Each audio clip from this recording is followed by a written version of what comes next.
Then the Lord said to Moses, "Tell the Israelites to turn back and encamp near Pi-hahiroth, between Migdol and the sea. They are to encamp by the sea, directly opposite Baal-zephon. Pharaoh will think the Israelites are wandering around the land in confusion, hemmed in by the desert. And I will harden Pharaoh's heart, and he will pursue them. But I will gain glory for myself through Pharaoh and all his army, and the Egyptians will know that I am the Lord." So the Israelites did this. When the king of Egypt was told that the people had fled, Pharaoh and his officials changed their minds about them and said, "What have we done? We have let the Israelites go and have lost their services." So he had his chariots made ready and took his army with him. He took 600 of the best chariots, along with all the other chariots of Egypt, with officers over all of them. The Lord hardened the heart of Pharaoh, king of Egypt, so that he pursued the Israelites who were marching out boldly. The Egyptians, all Pharaoh's horses and chariots, horsemen and troops, pursued the Israelites and overtook them as they camped by the sea near Pi-hahiroth, opposite Baal-zephon. As Pharaoh approached, the Israelites looked up, and there were the Egyptians marching after them. They were terrified and cried out to the Lord. They said to Moses, "Was it because there were no graves in Egypt that you brought us to the desert to die? What have you done to us by bringing us out of Egypt? Didn't we say to you in Egypt, 'Leave us alone, let us serve the Egyptians'? It would have been better for us to serve the Egyptians than to die in the desert."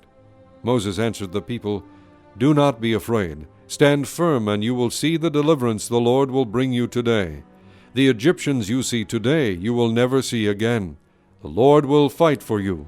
You need only to be still." Then the Lord said to Moses, "Why are you crying out to me? Tell the Israelites to move on. Raise your staff and stretch out your hand over the sea to divide the water, so that the Israelites can go through the sea on dry ground. I will harden the hearts of the Egyptians, so that they will go in after them, and I will gain glory through Pharaoh and all his army, through his chariots and his horsemen.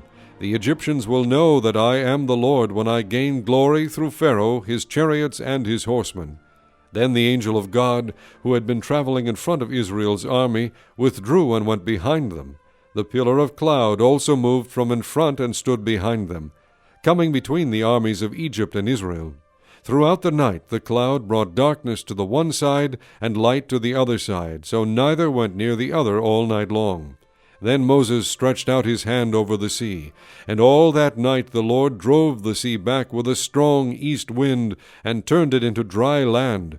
The waters were divided, and the Israelites went through the sea on dry ground, with a wall of water on their right and on their left. The Egyptians pursued them, and all Pharaoh's horses and chariots and horsemen followed them into the sea. During the last watch of the night the Lord looked down from the pillar of fire and cloud at the Egyptian army, and threw it into confusion. He made the wheels of their chariots come off, so that they had difficulty driving. And the Egyptians said, "Let's get away from the Israelites. The Lord is fighting for them against Egypt." Then the Lord said to Moses, "Stretch out your hand over the sea, so that the waters may flow back over the Egyptians and their chariots and horsemen." Moses stretched out his hand over the sea, and at daybreak the sea went back to its place. The Egyptians were fleeing toward it, and the Lord swept them into the sea. The water flowed back and covered the chariots and horsemen, the entire army of Pharaoh that had followed the Israelites into the sea. Not one of them survived. But the Israelites went through the sea on dry ground, with a wall of water on their right and on their left. That day the Lord saved Israel from the hands of the Egyptians, and Israel saw the Egyptians lying dead on the shore. And when the Israelites saw the great power the Lord displayed against the Egyptians, the people feared the Lord, and put their trust in him and in Moses his servant. Then Moses and the Israelites sang this song to the Lord. "I will sing to the Lord, for he is highly exalted. The horse and its rider he has hurled into the sea. The Lord is my strength and my song. He has become my salvation. He is my God, and I will praise him, my father's God, and I will exalt him. The Lord is a warrior. The Lord is his name. Pharaoh's chariots and his army he has hurled into the sea. The best of Pharaoh's officers are drowned in the Red Sea. The deep waters have covered them. They sank to the depths like a stone. Your right hand, O Lord, was majestic in power. Your right hand, O Lord, shattered the enemy. In the greatness of your majesty you threw down those who opposed you. You unleashed your burning anger. It consumed them like stubble. By the blast of your nostrils the waters piled up. The surging waters stood firm like a wall. The deep waters congealed in the heart of the sea. The enemy boasted, I will pursue, I will overtake them. I will divide the spoils. I will gorge myself on them. I will draw my sword, and my hand will destroy them. But you blew with your breath, and the sea covered them. They sank like lead in the mighty waters. Who among the gods is like you, O Lord? Who is like you, majestic in holiness, awesome in glory, working wonders? You stretched out your right hand, and the earth swallowed them. In your unfailing love you will lead the people you have redeemed. In your strength you will guide them to your holy dwelling. The nations will hear and tremble. Anguish will grip the people of Philistia. The chiefs of Edom will be terrified. The leaders of Moab will be seized with trembling. The people of Canaan will melt away. Terror and dread will fall upon them. By the power of your arm they will be as still as a stone, until your people pass by, O Lord, until the people you bought pass by. You will bring them in and plant them on the mountain of your inheritance, the place, O Lord, you made for your dwelling, the sanctuary, O Lord, your hands established. The Lord will reign forever and ever. When Pharaoh's horses, chariots, and horsemen went into the sea, the Lord brought the waters of the sea back over them, but the Israelites walked through the sea on dry ground.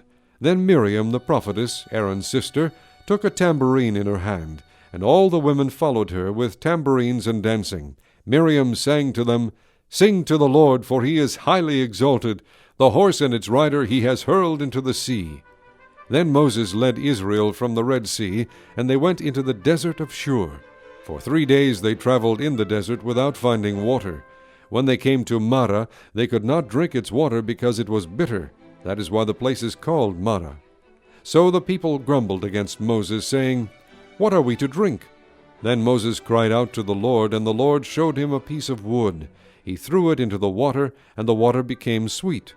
There the Lord made a decree and a law for them, and there he tested them. He said, If you listen carefully to the voice of the Lord your God, and do what is right in his eyes, if you pay attention to his commands and keep all his decrees, I will not bring on you any of the diseases I brought on the Egyptians, for I am the Lord who heals you. Then they came to Elim, where there were 12 springs and 70 palm trees, and they camped there near the water.